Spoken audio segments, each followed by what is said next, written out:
Hey guys, welcome back to Wrestle News 365. Hope everyone is doing very, very well. After last night's NXT TakeOver in Your House event, there is a ton of WWE news stories to get into today, especially with tonight's Monday Night Raw.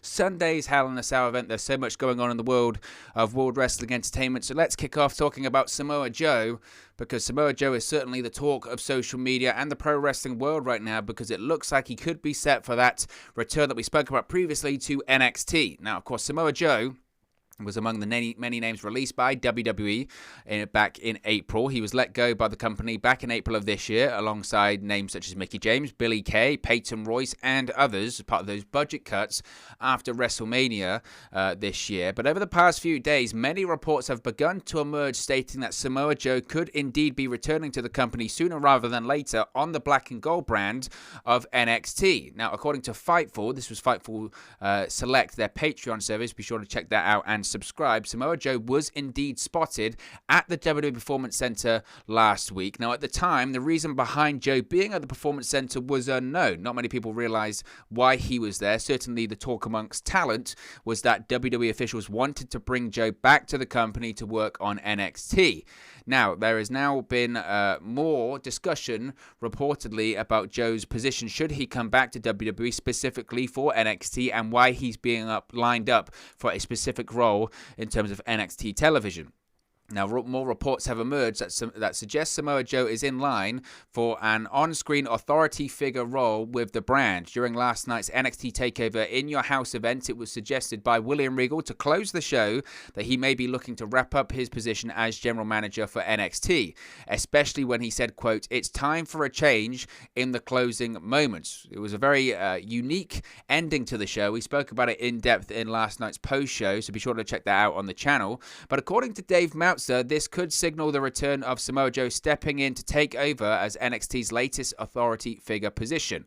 On the Wrestling Observer radio show, this is what Meltzer had to say, quote, "So I think," emphasis on think, "I think that's the cue for Samoa Joe. I don't know that 100%. I was told today that Samoa Joe was going to be in a Regal-like role, and then all of a sudden Regal's talking like he's stepping down. So maybe the Regal-like role is Regal's role. But if he's leaving, based on what I was told, Samoa Joe was definitely the favorite to be the new commissioner. But Joe is in, and he's in as a non-wrestler. So I think that tells you that he's not cleared." Now, he then clarified he's taken a job in NXT, he's doing something there, and he may be the new authority figure on television, or he may not, but he's going to be behind the scenes. So, I mean, first of all, there's a lot to break down there. First of all, I always say this when it comes to Meltzer stuff, because you have to be careful what you look into. You have to be careful what you take as fact and what you take as fiction and what you take as opinion. Meltzer mostly there, Dave Meltzer is saying, generally, he is saying that this is what he thinks. This is his opinion. He has sprinkled it in with certain things that he's heard. That's important to state. But mostly we're talking about Dave Meltzer's opinion on what he thinks is going on there. He said it himself. I don't know that 100%. Now, he sprinkled that in with some sources that he's spoken to, saying that he had spoken to some people, saying that Joe was going to come in a Regal-like role. And then suddenly last night, William Regal says, oh, there's time for a change, and it looks like Regal's going to step down. So Joe could be indeed coming in that role. Now, when he clarifies he's taken a job in NXT, he's doing something there, and he may be the new authority figure on television, or he may not.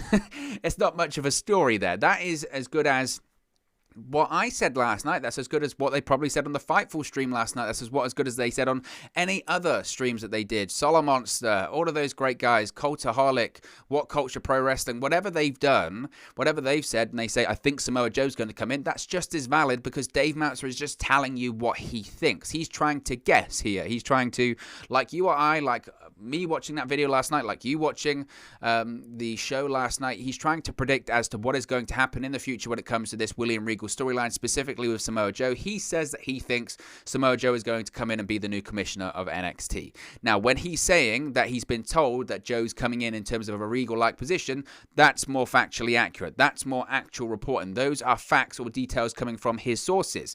When he's saying that Joe is taking a job in NXT behind the scenes, he may or may not be the on-screen authority figure. Again, that's important to stress there as well. So I think what Dave Meltzer is basically saying, like many people, is that he thinks that we're seeing a situation where we're seeing a situation he thinks that Samoa Joe is going to come back to the company. He's going to be in the on-screen position. What I think is interesting there, and I spoke about this before, this was kind of my big reservation about Samoa Joe returning in general to NXT, was the big question was why? Why would he return? You have to look back as to why he got released. The big question in all of this is why. The big question was, why did he get released? Well, the reports were at the time, he wants to wrestle. He wanted to get cleared by WWE. WWE wouldn't clear him. And then obviously budget cuts, big contract, whatever. But the decision was made to let him go. He wanted to wrestle. And I said at the time, why would he go back to WWE considering they wouldn't clear him in the first place, right? If they were to clear him, he wouldn't be wrestling on NXT. He would be wrestling on Raw or SmackDown. Samoa Joe versus Bobby Lashley WWE Championship. That's not happening. If Samoa Joe's coming back and he's an on-screen authority figure, that shows a lot. And again, I don't want to speculate too much on medical stuff because I don't like to do that. It's private and confidential. But I think that says a lot about his journey to being cleared and compete once again as a pro wrestler. Because if there was any indication he was going to get cleared by any other doctors, his own doctor, AEW medical officials, Impact or whatever, then he would go to those companies because he wants to wrestle. He's a pro wrestler. I think him coming back to NXT, working behind the scenes and working in an on-screen authority role and not wrestling, I think says a lot about his current medical condition in terms of his future inside the ring. I might be wrong there. That's me speculating in the same way that Dave Meltzer does. But I think that says a lot. I do think that says a lot. Now, in terms of for NXT, in terms of television ratings and viewership, is it going to change things? It's certainly a big story, and it's certainly going to have a lot of people interested, and I think people will probably watch NXT on Tuesday nights, at least for a couple of weeks, to see what Samoa Joe does. They'll give this story the benefit of the doubt. I think ultimately we want to see Samoa Joe wrestling again, but the fact he's returning to the company that wouldn't medically clear him, the fact he's returning to a brand which is going to be just an on-screen authority role and not wrestle as far as we're aware, that's pretty significant. I think that does say a lot about Samoa Joe's health and his future inside of the ring. That's interesting, of course, because Samoa Joe several times whilst he was with WWE doing commentary, he said, don't worry, I am going to return to the ring. I am going to wrestle again. You can count on that. We're just taking our time. WWE wants to take care of me. We want to do it in the best way possible. I want to be as healthy as possible when I return, all that kind of stuff. And now he's coming back, but he's coming back behind the scenes and maybe an on-screen camera role as well, but not a wrestler. That's interesting. There's a lot of details to look into there. So certainly, look, I'm going to be interested in it. I think a lot of people are. It's a massive story. I think we'll be watching NXT on Tuesday night to figure out what William Regal's big change is. Is it just Samoa Joe? Is it AOP? But I don't know if some people are saying that. It's confirmed Samoa Joe's accepted a role in NXT. He's going to be the new commissioner. That's far from confirmed. Dave Meltzer is saying what he thinks is the situation there. What he has said is that Joe is going to be working behind the scenes, maybe as the authority figure. We don't know that for certain, and we won't know that for certain until Samoa Joe shows up on NXT television, possibly on Tuesday night. So time will only tell, but it's a big story, and that initial story that was reported by Fightful is building up more and more momentum as the days goes on. So certainly surprising, especially considering, as I mentioned, that this was a guy that was released by WWE last year. It's very surprising indeed. Now let's talk about WWE Ticket Sales. Obviously, WWE returns to the road in July. They return to touring, and some of the ticket sales reportedly, again, stress on the reportedly there, don't look great. Now, WWE is set to go back on tour starting July 16 for an episode of Smackdown in Houston, Texas. This is followed by Money in the Bank in Fort Worth, Texas on Sunday, July 18. Now, as previously reported, the first few shows in WWE's 25-city tour have been selling with Money in the Bank, likely to sell out with over 10,000 seats. WWE currently also has tickets on sale for shows in a host of other states, including Ohio, Pennsylvania, Minnesota, Missouri, Wisconsin, Florida, Michigan, and North Carolina. On the latest edition of Wrestling Observer Radio, Dave Meltzer noted that the tickets for most of the WWE shows have not been selling well. Meltzer stated, in terms of tickets sold per show, WWE is currently behind AEW. God, he loves to get that ear, doesn't he? Yes, I've got to get in the AEW ticket to selling better than WWE. Right? I mean, look, I didn't mind Dave Meltzer. I'm hardly a WWE stan. I'm hardly an AEW stan. I'm hardly a shill for either company, but it just makes you laugh. When it's so transparent sometimes of, we've got to say that AEW is selling more tickets than WWE. And it's like, I don't want to bring politics into it, but it's a bit like you can manipulate statistics so easily to prove your point. That's what statistics are great for. You can change this, in terms of tickets sold per show, not tickets overall, tickets in venues that only have, I don't know, have people with one eye and two fingers. I don't know. People, it's so strange sometimes. Anyway, Meltzer stated in terms of tickets sold per show, WWE is currently behind AEW. Now, it should be noted that all of AEW's upcoming events are television tapings. Again, these are context, things you have to take into context. Television tapings, while 9 of the upcoming WWE shows on tickets are just house shows. Outside the July 16th weekend, Meltzer stated that the August 2nd Raw taping in Chicago has been selling fine, with over 6,000 tickets sold. An upcoming WWE live event in Pittsburgh and San Antonio Raw taping have also been doing decent numbers. The rest of the WWE tour has not been so good, with many of the shows selling under 2,000 tickets so far. Meltzer noted that the ticket sales in some markets has been, quote, scary bad. WWE and AEW are both running events in Dallas, Charlotte, Jacksonville, and the Miami markets.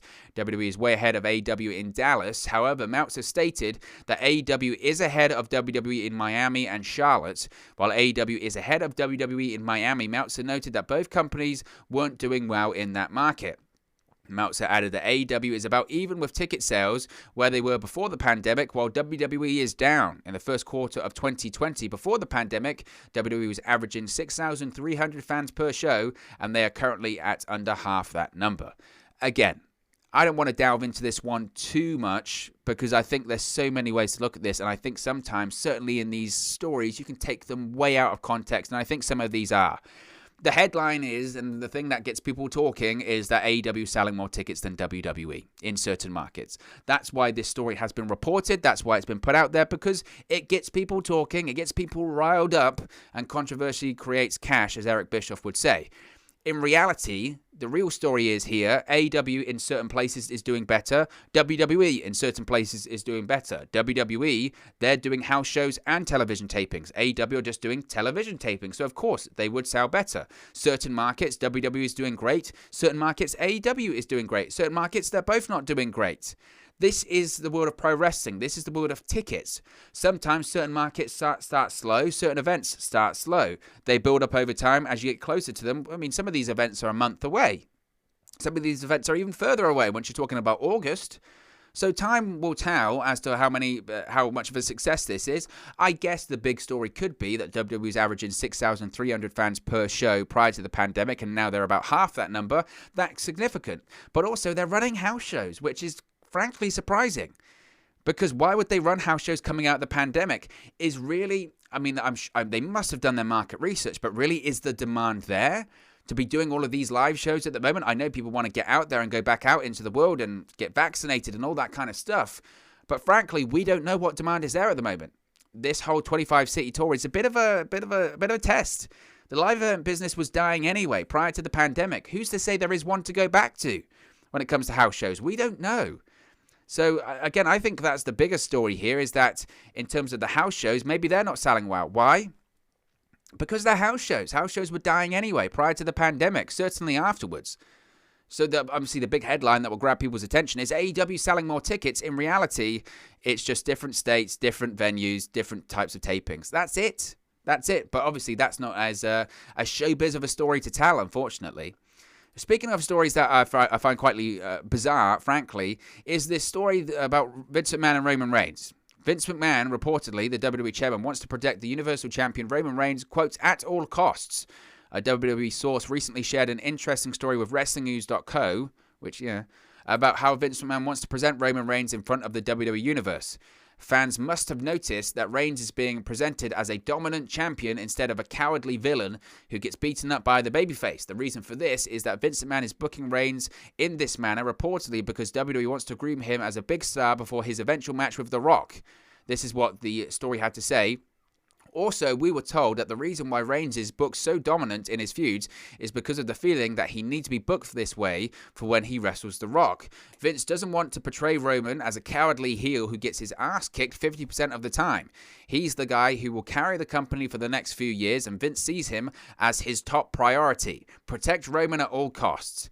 I must say, and look, I don't mean to poo-poo on anyone's work, but if this is hardly a scoop. right? You just watch television.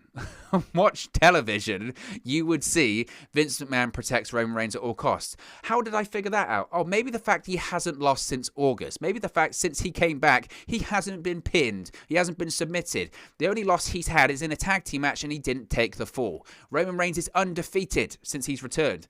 It's hardly difficult to figure out Vince McMahon wants to protect Roman Reigns at all costs. I don't want to slander this article. I don't want to slander this report, but that's hardly insider information. And again, it's hardly insider information. WWE wants to do The Rock versus Roman Reigns, and they're building up Reigns in case The Rock is available. That's no big story. We know that. If you've watched television, you will know that. If you watch any Roman Reigns presentation, you will know that. Because that's what they've been doing. Reigns hasn't lost. Reigns hasn't lost since August. And then the story is, well, here's an insider information. Listen carefully, guys. Vince McMahon is protecting Roman Reigns at all costs. I wonder why. Maybe it's the fact he hasn't lost. Maybe it's the fact that the big story is Roman Reigns versus The Rock at some point. That's a difficult one to figure out. That's really exclusive news. I mean, I don't mean to be grouchy, but come on. I mean, really. I mean, that's hardly, breaking news, is it? Let's talk about Triple H and William Regal. As we touched on earlier, when it comes to Regal, there has been discussion that he will be leaving NXT because he's going to be stepping down as general manager or something like that when he said it's time for a change. Well, Triple H was asked about this, and Shawn Michaels for that matter, on the post-show media call after NXT TakeOver in Your House last night, and they had some interesting things to say about William Regal. This is what Triple H had to say, quote, William Regal, he's been such an integral part of this since day one. There are certain people that have, and then there are people that have come in along the way. It's hard to envision doing it in any sort of way without them. Regal's definitely one of those people, and I don't think we'll ever do it without him. He'll be a part of this until the day he tells me he doesn't want to be a part of it anymore. It's why we have Shawn. It's why Shawn's here. It's why I'm here. It's why Matt Bloom's here. Sarah's here. It's why the whole team is here. They love the business, and they love all aspects of the business and want to see it continue and move forward. They want to help guide it and change it into the future. Try to create the business that they always hoped and wished it could be as they were coming up to get rid of things that none of us liked or understood about the business and enhance the bits and pieces that we loved about it. So look, Shawn Michaels added, this is important as well, he said, whether he's an on-air character or not, he's a coach to the end. That's who he is as a human being. So I know some people did speculate that maybe William Regal was leaving NXT. That's why they did the angle last night. I couldn't disagree more. I myself never took it that way. William Regal is never leaving WWE. He's never leaving NXT. Even budget cuts could not remove William Regal as part of NXT or WWE because he's vital. He is vital to everything they do at that Performance Center. You have the hierarchy there. You have Triple H. You have Matt Bloom. You have Shawn Michaels. William Regal is in the upper echelon of people at the Performance Center. He helps run that place. Unless there's going to be some big kind of scandal, which I doubt, William Regal's not going anywhere. Now, just because he's not going to be an on-screen character or an on-screen talent or the general manager, he's still going to be heavily involved behind the scenes, coaching, producing, talent scouting. I mentioned previously when we talked about Mark Henry and AEW earlier today. William Regal's a big part of that whole talent scout network. When there's a tryout, William Regal's right there. So just because he might not be an on-screen talent anymore, just because he might not be the general manager, just because he might not be the commissioner, whatever role you want to call it, William Regal's not going anywhere in terms of that whole system at the Performance Center, that whole system with NXT. William Regal is vital to all of that. So I know some people were worried, is William Regal going to leave WWE? Not a chance. Not a chance. He is... he's huge friends with Triple H anyway, going all the way back to their WCW days. Even when Triple H was on the Reign of Terror on Monday Night Raw in the mid-2000s, he was still very close friends with William Regal. He has been for a really long time. William Regal is arguably one of the most respected guys in the entirety of the WWE, certainly in NXT, and as Triple H said, since day one, he's been involved in all of that. He was a color commentator as well, and as I mentioned, all of this stuff behind the scenes. So, no, William Regal isn't going anywhere, just if he's not going to be the general manager going forward. Speaking of NXT as well, this was announced last night during NXT TakeOver in Your House. The Great American Bash edition of the NXT brand is returning this year. WWE announced that the NXT Great American Bash will air live on Tuesday, July 6th on the USA Network from the Capitol Wrestling Center at the Performance Center in Orlando, Florida. This year, the Great American Bash will be a one-night event. Of course, last year it was a two-night show. Obviously featured, I think, Sasha Banks versus Io Shirai in a fantastic match. Also featured Keith Lee versus Adam Cole, winner-take-all for the NXT Championship and the NXT North American Championship. No word as of yet as to what the main event or anything like that is going to be, but I'm glad to see it back. Huge fan fan of the Great American Bash, obviously going back to its roots in WCW and Jim Crockett Promotions. I used to like it when they did it as a Smackdown pay-per-view in the mid-2000s as well. So I'm glad to see it return. Glad to see the TV specials returning for NXT as well. And look, coming out of NXT TakeOver in Your House last night, there's a lot of exciting stuff going on. NXT brand, for me, has been boring for a while, a long time. It's lost its identity. But the rumors of Samoa Joe coming back, NXT Great American Bash, there's lots of stuff going on, which is exciting. I mean, July is just a massive month for pro wrestling, right? You've got WWE going back on the road. You've got Money in the Bank. You've got this Raws and Smackdown back on the road. You've got AEW, of course, back on the road as well. You've got all of those 4 TV specials that they're doing. They're doing, was it Road Rager, Fighter Fest, Fight for the Fallen. You've got Slammiversary for Impact Wrestling fans. There is so much going on in July, and I, for one, just can't wait. I'm very excited about it all. Hell in a Cell, of course, is this Sunday, and we know what the Universal Championship match is going to be because on Friday's edition of SmackDown, Rey Mysterio challenged Roman Reigns to a Hell in a Cell match at the upcoming event on June 20th, this coming Sunday. Well, it looked like the match was going to take place. It wasn't entirely clear if the Universal Championship would be on the line. Well, on this week's Talking Smack, Paul Heyman accepted Mysterio's challenge, and WWE confirmed that the championship will be on the line on Father's Day.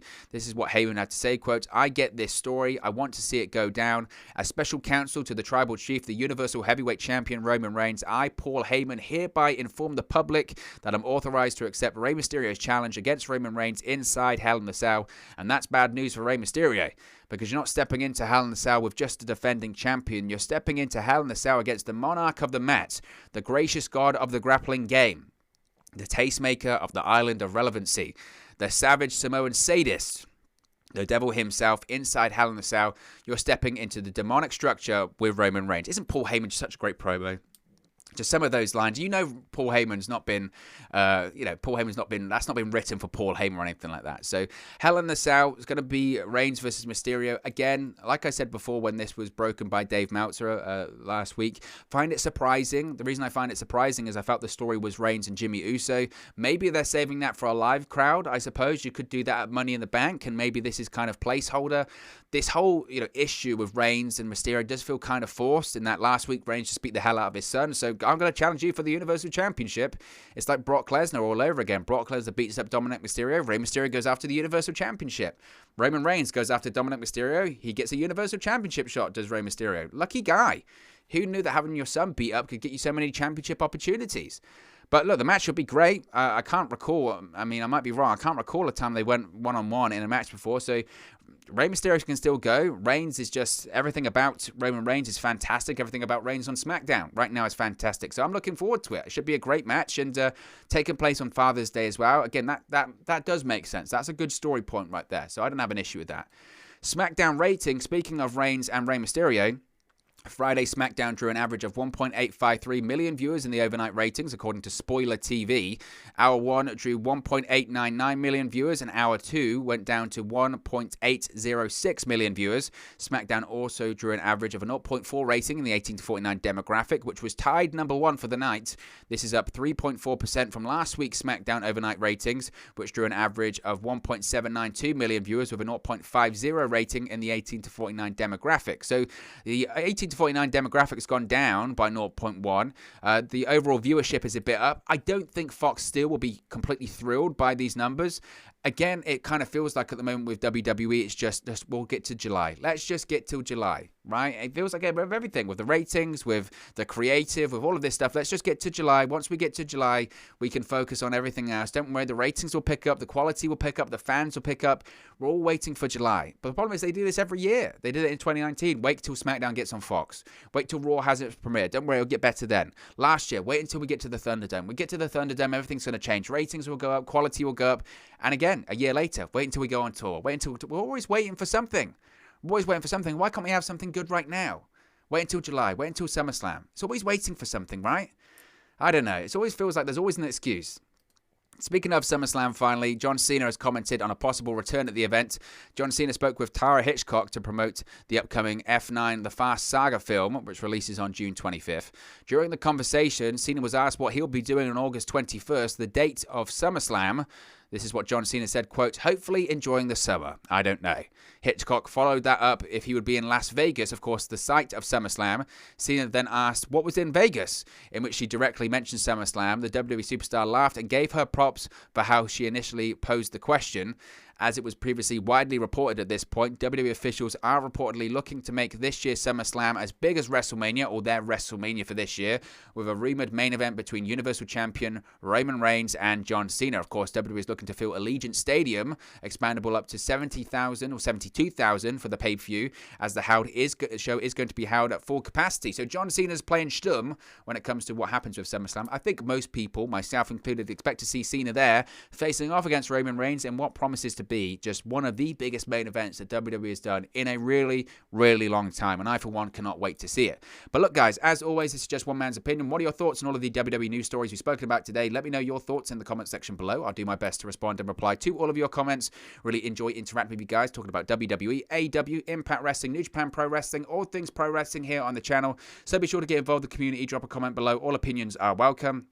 If you have enjoyed this video, please do smash a like on the like button too. Really does help us out here on YouTube. Go up the rankings and get into people's recommendation feeds if they haven't seen our videos previously. But most importantly, if you haven't already, please do subscribe to Wrestle News 365. You can do that by clicking the bottom right corner of the screen right now. Or if you wait a few seconds, there'll be a subscribe button at the end of this video along with another video for you to watch. Thank you very much for watching, listening, streaming, or have you come across this video today. And I'll speak to you again very, very soon. Hey guys, thank you for watching, listening, streaming, or however you come across this video today. Be sure to click on the video on the right there to watch our next video, or click the bottom there to subscribe, or the bottom right hand corner. Thank you very much, and I'll speak to you again very soon.